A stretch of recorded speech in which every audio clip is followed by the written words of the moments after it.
आज YouTube खोलते ही मैंने एक ऐसा वीडियो देखा जो देखकर मुझे बहुत बुरा लगा। एक लड़का कह रहा था कि मैं छोटा-सा क्रिएटर हूँ, आप लोग मुझे सपोर्ट नहीं करते, सब्सक्राइब नहीं करते, YouTube मुझे व्यूज़ नहीं दे रहा, आप लोग मेरे वीडियोज़ क्यों नहीं देखते, आपसे बड़े-बड़े क्रिएटर्स को देखते हो, फलाना-ढिमकाना। तो मैंने सोचा क्यों ना इसके चैनल को चेकआउट किया जाए, देखा जाए कि इसके चैनल में एक्चुअल में है क्या? और जब मैंने देखा तो मैं दंग रह गया, क्योंकि उसके चैनल में ऐसा कुछ है ही नहीं जो देखने लायक हो। ज़ाहिर-सी बात है आपके चैनल में अगर कुछ देखने लायक है ही नहीं, तो लोग आपको सब्सक्राइब क्यों करेंगे? आप खुद की वीडियोज़ खुद नहीं देख पाओगे। ऐसे कंटेंट अगर आप बना रहे हो, तो लोग क्यों देखेंगे उसे? हमेशा समझो कि जो चीज़ तुम प्रोवाइड कर रहे हो ना, मार्केट में उसका डिमांड है भी या नहीं। तुम कोई भी बिज़नेस कर रहे हो, मैं यूट्यूब छोड़ दीजिए, यूट्यूब को बात निकाल दीजिए। अगर आप एक इलेक्ट्रॉनिक्स का दुकान खोल रहे हैं, अगर आप एक ग्रोसरी स्टोर खोल रहे हैं, अगर आप एक रेस्टोरेंट चला रहे हैं, जिस भी टाइप की आप बिज़नेस कर रहे हैं, मार्केट में उस टाइप की दुकान की ज़रूरत है या नहीं? पहला। दूसरा, जो सामान आप बेच रहे हो, उस बेचने में कोई वैल्यू आप प्रोवाइड कर पा रहे हो या नहीं? क्योंकि आपके अलावा मार्केट में और 5 दुकानें हैं और 5 रेस्टोरेंट है, लोग वहाँ से जाकर खरीद सकते हैं, आपका वाला ही क्यों खरीदेगा? आपकी चैनल में भी सिमिलर रूल लागू होता है। और भी 5 चैनल्स हैं, बिज़नेस रिलेटेड चैनल्स हैं, लोग मेरे चैनल को क्यों देखेंगे? मेरी वीडियोज़ को क्यों देखेंगे? आज से कुछ हफ्ते पहले जब मैंने ये चैनल स्टार्ट किया था, मैंने अपनी पहले कुछ वीडियोज़ में बताया भी था कि मुझे व्यूज़ नहीं मिलेंगे, क्योंकि मैंने चैनल को हाल ही में स्टार्ट किया था। लेकिन ओवर द टाइम मुझे व्यूज़ मिलना स्टार्ट होगा। एंड राइट नाउ अगर आप मेरे चैनल को चेकआउट करोगे, आप देखोगे कि बहुत सारी वीडियोज़ में 15, 17, 20, 40 तक व्यूज़ आ चुके हैं। लास्ट वीडियोज़ में तो एक्चुअली 40 व्यूज़ आ चुके हैं। क्यों आ रहा है? क्योंकि अब लोगों को समझ आ रहा है कि हाँ, कुछ तो वैल्यू है। 40 लोग ऐसे हैं जिन्हें लग रहा है कि हाँ, ये बंदा वैल्यू तो प्रोवाइड कर रहा है, काम की बात बोल रहा है। बिज़नेस रिलेटेड मेरी जो भी सफ़र है, मैं इसके साथ चल सकता हूँ। That's what is important, right? ये जो बिज़नेस चैनल है मेरा, वो डॉक्यूमेंट्री का काम करता है। इन सिंपल वर्ड्स मैं अपनी सफ़र को यहाँ पर रिकॉर्ड कर रहा हूँ।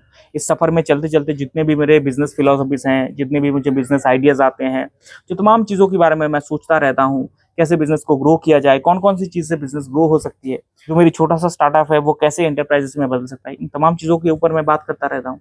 तो अगर आप भी एक छोटा-सा बिज़नेस स्टार्ट करते हो, आप मान लो कि अपनी फैमिली बिज़नेस को हाल ही में वहाँ पर इनहेरिट करते हो, या फिर कुछ ऐसा जो चीज़ आपके लिए काम का है, तो आपको क्या लगेगा कि हाँ, ये भी मेरी तरह है। वहीं पर मान लो कि आप कहोगे कि अंकुर वारिकू भी है, बहुत सारे और भी चैनल्स हैं, ज़ीरोधा के भी चैनल्स हैं, राइट? वो चैनल्स में भी तो बिज़नेस रिलेटेड बातें होती रहती है। तो आपके चैनल में अगर आपकी चैनल क्यों नहीं चल सकता, या फिर क्या आपके चैनल में एक्स्ट्रा क्या है? तो यहाँ पर समझो कि मार्केट में जो चीज़ मैं प्रोवाइड कर रहा हूँ, सबसे पहले मुझे देखना होगा कि उसकी डिमांड है या नहीं। अंकुर वारिकू एक एक्सेल शीट में बहुत इन डेप्थ रिसर्च में बहुत सारी चीज़ें बताते हैं। पर ध्यान दो कि अंकुर वारिकू ऑलरेडी एक एस्टेब्लिश्ड बिज़नेसमैन बन चुके हैं। उनकी बिज़नेस बहुत बड़ा है, और आसमान में बैठा हुआ एक शख्स या माउंटेन में पहुँचे हुए एक शख्स आपको बता रहा है कि माउंटेन में चढ़ना कैसे है, पर्वत में चढ़ना कैसे है, जब वो पर्वत के शिखर पे पहुंच चुका है, राइट? मैं एक ऐसा शख्स हूं जो पर्वत में चढ़ रहा हूं, मैं शिखर तक नहीं पहुंचा हूं अब तक, राइट? आप भी शुरुआत किए हो, तो हम दोनों एक सफर में साथ रहेंगे, इस सफर में साथ में चलेंगे, एक दूसरे को बड़े होते हुए देखेंगे।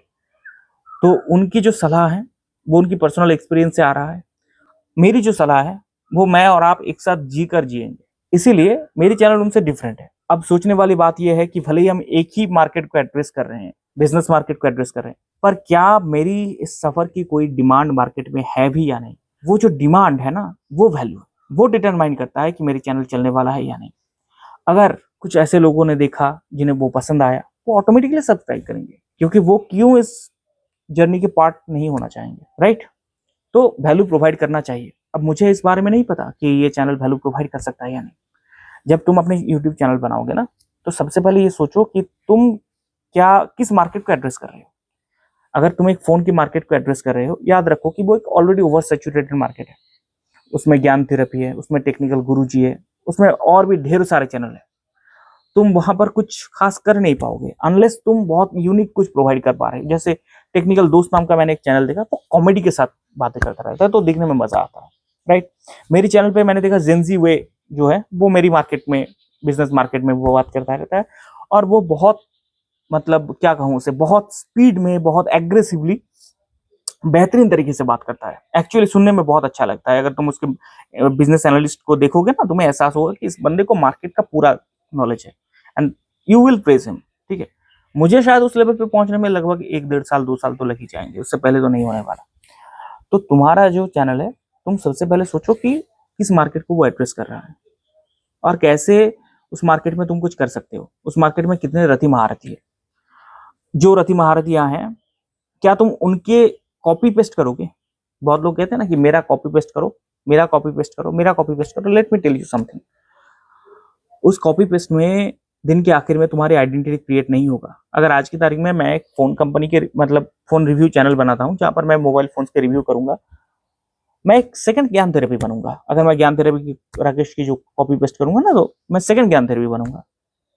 सो एट द एंड शायद मुझे मेरे चैनल कुछ सब्सक्राइबर्स मुझे मिल जाए, नए फेस जो ज्ञान थेरेपी ने कैप्चर नहीं कर पाया, शायद उन्हें मैं मिल जाऊं, बट मेरी ऑथोरिटी क्रिएट नहीं होगा, लोगों में मेरी प्रतिष्ठा क्रिएट नहीं होगा। मैं वही कह रहा हूं जो राकेश कह रहा है, मैं वही बोल रहा हूं जो राकेश बोल रहा है। तो मुझ में और ज्ञान थेरेपी में कोई फर्क नहीं है, सिर्फ मैं बस एक अनऑफिशियल ज्ञान थेरेपी बन चुका हूं, राइट? ये हर जगह पर है। तुम अगर आज की तारीख में मान लो कि जेनजी वे की वीडियोस को सिंपली कॉपी पेस्ट करोगे, तुम दूसरा जेनजी वे बनोगे। अगर तुम ध्रुव राठी की वीडियोस को कॉपी पेस्ट करोगे, तुम एक दूसरा ध्रुव राठी बन जाओगे। लेकिन याद रखो कि उस ओरिजिनल से तुम्हारी वैल्यू हमेशा कम होगा, क्योंकि तुम डुप्लीकेट हो। तुम्हारी ऑथोरिटी कभी बिल्डअप नहीं होगा, क्योंकि लोग तुम्हें आगे जाकर पकड़ ही लेंगे कि तुम उसके कॉपी पेस्ट कर रहे हो, and that's when you will lose the ground. क्योंकि चैनल को ग्रो करना सबसे बड़ी बात नहीं है, सबसे बड़ी बात होती है क्रेडिबिलिटी को लाना, ट्रस्ट को लाना, ऑथोरिटी को लाना। वो ओवर द टाइम बिल्ड होती है। जिस सफर में मैं तुम्हें लेकर चल रहा हूं, मेरे जो सफर है, उस सफर में अगर तुम मुझे क्रेडिबल नहीं पाओ, अगर तुम्हें मुझ में ऑथोरिटी नजर नहीं आए, अगर तुम्हें मुझे जेन्युइन नहीं लगा, राइट, मैं अगर जेन्युइन नहीं लग रहा हूं तुम्हें, तो तुम मेरी चैनल को कभी सब्सक्राइब नहीं करोगे। और अगर सब्सक्राइब कर भी दोगे तो मेरा वैल्यू तुम्हारे लिए कुछ खास नहीं होगा। इसीलिए खुद को जेन्युइन बनाओ, ऑथेंटिक बनाओ, यूनिकनेस लाओ। किसी की कॉपी पेस्ट मत करो। तुम्हें शायद 3 महीने की जगह पर तुम्हें 6 महीने लगेंगे, बट तुम्हारी जो गिरने की संभावना है ना, वो बहुत कम होगा, और तुम्हारी बिजनेस की एक्सपेंड होने की क्षमता वो भी बहुत बड़ा होगा। तो अगली बार जब तुम वीडियो बनाओगे, यूट्यूब चैनल खोलोगे या किसी भी चीज को करोगे, कभी भी ये मत रोना कि मुझे कोई व्यूज नहीं दे रहा, आप लोग मुझे सब्सक्राइब नहीं कर रहे हैं। लोग सब्सक्राइब करेंगे जब मुझे उन्हें वैल्यू दिखेगा। लोग तुम्हारी वीडियोस को लाइक करेंगे जब उन्हें वैल्यू दिखेगा। लोग तुम्हारे वीडियोस को देखेंगे जब उन्हें वैल्यू दिखेगा। यूट्यूब के तुम्हारे साथ कोई दुश्मनी नहीं है। Let the algorithm search the audience for you. ठीक है, वक्त दो, पेड़ को बनने दो, आगे जाकर उसे खिलने दो। तुम्हारा काम है उसमें नियमित तौर पर पानी देना, वो काम तुम करो। मेरा काम है यहाँ पर कंटेंट क्रिएट करना, मेरी थॉट्स को शेयर करना, मेरी बिजनेस फिलोसफीज को शेयर करना, मेरी बातों में वो यूनिकनेस ला पाना जो तुम्हें तुम्हारे काम की हो। तो मोमेंट मैंने कर दिया, ये मेरा काम हो गया। अब बाकी जो करना है वो एल्गोरिदम खुद संभाल लेगा, मुझे उसकी टेंशन लेने की जरूरत नहीं है।